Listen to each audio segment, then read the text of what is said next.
So magsasalita na ako about dun sa ex ko dati. Gusto ko lang humingi ng sorry sa inyo dahil dun sa pagsisinungaling na ginawa ko, lalong lalo na dun kay Elaine. Aaminin ko po sa inyo mga kapatid, naging girlfriend ko po siya, pero hindi ko na po talaga siya mahal.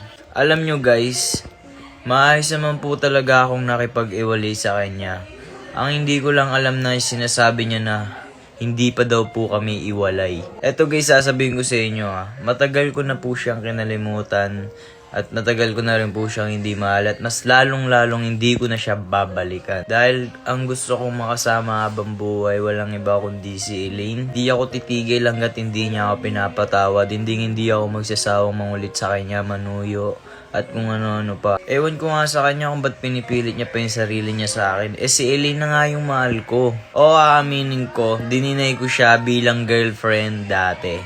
Mali ko rin naman yun dahil nagsinungaling ako kay Elaine. Dininay ko sa kanya.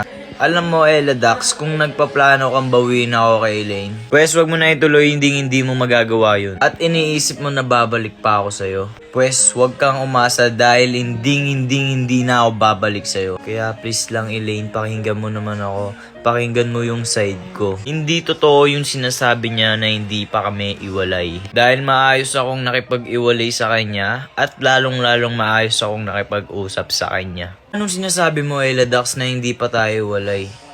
Baka naalala mo, pumayag ka nung araw na yun. Tas ngayon babalikan mo ako, tas magsisinungaling ka pa na hindi tayo iwalay. Tapos sasabihin mo pa sa mga tao dun na ginost kita. Elaine, maniwala naman sa akin, pakinggan mo ako. Sobrang nangungulila na naman ako sa'yo, patawarin mo na kasi ako. Ikaw lang talaga yung gusto kong babaeng makasama habang buhay. Sorry kung nagsinungaling ako sa'yo. Di ko kaya nang wala ka sa tabi ko, Elaine. Hindi ako titigil na manligaw sa'yo, Elaine. Palaging kita susuyuin. Sorry, Elaine, kung nasaktan man kita. Hindi ko intensyon na saktan ka. Sana naman, Elaine, pakinggan mo naman ako.